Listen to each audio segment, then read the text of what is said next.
Nu, runājot par krāsām, teiksim, cik ilgi viņi kombinē? Cik ilgi kombinē konkrētas krāsas? Nu, es esmu dzirdējis, piemēram, ka tur kaut kādā kārtējā reizē, kad Coca-Colai vajadzēja atsvaidzināt to viņu logo, kad viņi izvēlējās 200 dažādiem toņiem sarkanā. Piekam, koši sarkanā toņiem. Jā. Nu, man liekas, ka tas ir tāds bišķiņ jau pār strīpu, varbūt, ka tā ir vienkārši leģenda.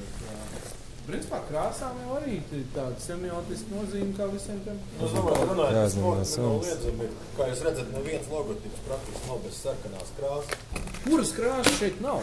Paskatāmies, kuras krāsas šeit nav? Es pat brīnos drīzāk pat tādiem gleznieciskajiem, bet sarkanā un zilā nenoliedzami ir tāds sarkans, zils, sportiskas krāsas. Jo. Bet šāds gaišs zilais zilums, piemēram, kāpēc Krievijas komentēt nenoliedzami to, ka gaišs zils ir ļoti krieviska krāsa. Tas tiešām ir tādā krievu gaumē, jo, piemēram, ir pārbrauc pār robežai. Tad pirmais, ko mēs redzam, kad visi žodziņi un slēģi ir nokrāsots gaiši zilā krāsā, jo viņiem patīk gaiši zila krāsa. Un sarkanā arī. Un te es redzu, ka, teiksim, šitas ir tas, es pat teiktu, ka te viņi apzināti ir viņi identificējuši kā. Jo es teikšu godīgi, es būtu, piemēram, man pašam daudz labāk patikt šis te pats logotips, teiksim, ar kādu zilumu, kas būtu tāds, nu, kārtīgi zils, tāds nevis tāds pat bišķiņi izbalējuši bija apakšbikšu krāsā. Nu, sauksim viņu debes zils. Tā nezinu, man, kad prasa, no kāda tev mīļākā krāsa, tad es saku, vai nu melnu, vai es saku, man visas krāsas ir mīļas, jo nu, nav tā, ka ir kaut kāda neglīta krāsa vai ļoti skaista krāsa. Šeit tas zilums tiešām nodod to izcelsmes vietu, nenoliedzam. Nu, kas arī paredzēts. Slāvisks. Karoga krāsa. Tieši tā, viņš ir. Tas ir tīri slāvisks krāsas salikums šeit. Slāvisks. Nu, lūk, tāpēc arī, nu, tātad agrāk bija oranžs NHL viducītis šim te logotipam, bet, nu, par tas, kas bijis. Bet runājot, teiksim, par tām kombinācijām, mēs teikam, komandas krāsas tomēr, jā. Komandas krāsas ir izbraukuma forma, māja forma, kur viņi mēģina tāda, kā to pašu iznest uz gaiša fonu, uz tumša fonu, kaut kā. Kāda veida darbu un piepūli, kāda veida konsultācijas tas prasa un kā tas notiek? Komandas krāsas tiešām lielā mērā balstās sakņojas valstiski. Nu, klubiem gan... Es nerunāju par NHL. Es runāju, teiksim, par Lietuvas basketbolu, par mūsu hokeju. Es pieļauju, Igauniem būtu komanda kaut kāda. Nu, viņam ir Tallinas Kaleva basketbolu. Balts, zils vai melns noteikti. Precīzi uzminēja mums dizaineris Tallinas Kaleva tādās formās arī sevi. Nu, tas ir mazākā valstī. NHL ir mazliet izņēmums, jo tā tomēr... Tā ir komercionāla līga. Viņi ir daudz, teiksim, bet mums jau ir viena komanda. Mums ir Nāmo, mums nav 5 augstākās līgas. Līdz ar to viņai tomēr tas valstiskuma, nu, teiksim, tās simbolika parādās. Jā, nu mums, jā. Jo tas ir tas, ar ko mēs gribam palikt. Mēs gribam parādīt. Un saglabāt savu iespēju, ka mums ir tas tumši, brūni, sarkanās. Identitāte. Karmīns. Kā arī hokejā tas karoga krāsa vispārāja. Es gribētu atzīmēt vispārējākā. Karoga krāsa mums ir nepareiza. Brūna. Nu, valsts karoga. Tad tomēr hokeju es gribu uzslavēt Rīgas Dinamo identitātes turētājs, ka tā hokeja formas karmīns ir vispārējākā karoga krāsa, no kuras vajadzētu īstenībā ņemt piemēru. Man stāstīja, ka kaut kur Amerikā vai kur, kad tu aizēji pasūtīt kaut kādu tekstilu izstrādājumu vai kaut ko, tad tur ir starp tām krāsām ir Latvija un Rēdi. Jā, viņš bija tāda krāsa. Jo viņiem nav vienkārši nav analoga pasaulē. No vienas puses, teiksim, ja mūsdienās tas būtu noticis, tad nevienam neieteikt kaut ko tādu darīt, jo redzi, baigā problēma, ka viņi nevar, ka tad viņi pārāk lielā, tad viņi pārāk brūni, nevar faktiski divas vienādas drēbes gabals nokrāsot vienādā krāsā. Viņi ļoti sarežģīts tonis. Īpaši sportā bieži redz tās karogus izbalējušies. Un vēl savienojam ar tām lauvām un... Labi, bet ko mēs šeit varam vēl runāt par, vai kaut kur ir bezgaumīgs krāsa tieši salikums? Tāda ar tādu, tāda ar šādu. Nu, liekas bezgaumīgs, bet... Man teiksim, izcelt laikam kā viss nepatīkamāko šo te. Nu, man tas citronu zeltenais ar to kaut kādu vispār nesaprotu, kas tur fonā ir. Nu, nepatīk man viņš. Un lilās lidas vēl viņam. Labi. Bet, nu, teiksim, ir taču, kas neiet kopā. Nu, noteikti, ja, teiksim, mēs mēģinātu taisīt...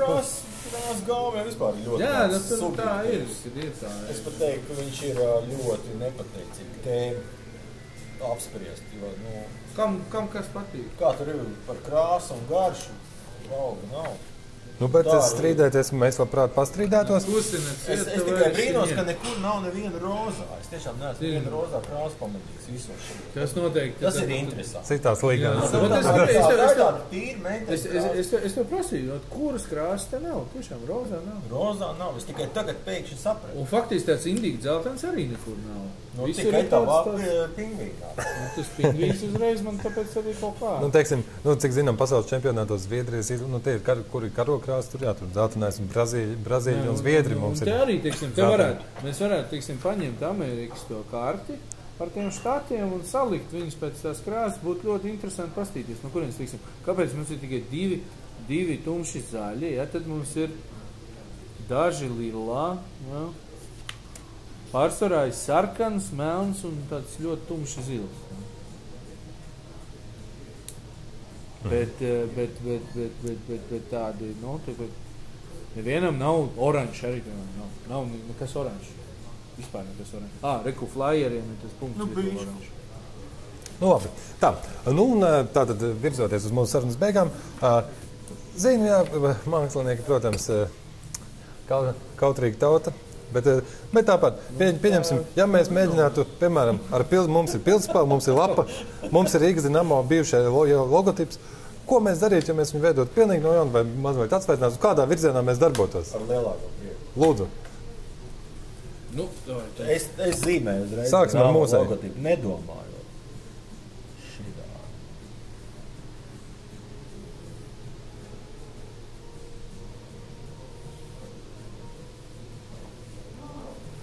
Lūk. Ļoti skaisti. MKL stilā. Egils Mednis, iespējams, ka tieši par šādu skici viņš saņems nopietnu honorāru no Rīgas Dinamo vadības. Cerēsim, ka tas nepaies tā, ka bet viņš ir vienā minūtē uzvaru, ko tur ir jāmaksā? Mēs jau varam iemontēt, ka notiek stundu garas pārdomas, arī tas ir iespējams. Lūk, varbūt vēl kāda versija. Mums ir basketbola, labi. Bet, tomēr, jūs, piemēram, mums tagad gan nav šeit uz galda, bet ir tās basketbola klubs Liepājas Lauvas, jā. Piemēram, varbūt jums ir versija par tādu. Es nezinu, man tas Dinamo, teiksim, ko es ar to Dinamo darītu, kad es droši vien, ka kaut kādu zibenīti tur tādu ieliktu, jo viņš tāds, Ja tam zibens ir diezgan latvisks simbols. Viņš pērkons tēvs, mūsu tēvs. Teiksim, pērkoņu krustu mēs nezīmēsim uzreiz, bet kaut kāds varētu būt, teiksim, tas D, tur ar kaut kādiem, navarotiņiem. Es pat pieļauju, ka tas pat izskatās tagad no viena skiči jau piedāvājumu. Pieņemsim, ja Dinamo, tas ir pilnīgi tā kā viena kaut kāda virziena. Jo Dinamo, lai ir tā dinamika tur iekšā, lai ir tas tā elektrība. Es tik tīri nemākā, Egils. Labi. Elektrība, bulta. Ja baigi gribētu. Bet mēs to bultu nevaram salikt kā divas nulles, man tikko radās ideja. Es atvainojos, es izbojāju tīro skici, bet tev nulli uz vienu pusi. Tad jau prasās arī tikko, kur tā arī bet varbūt gripa, protams, arī teikt šeit. Alter apsies, kā mēs papildinam jau. Bet viņi kā vējš varētu aizlidot. Sagad, kaut kāds vīrs, ka viņi tā kā šausmīgi lido varbūt.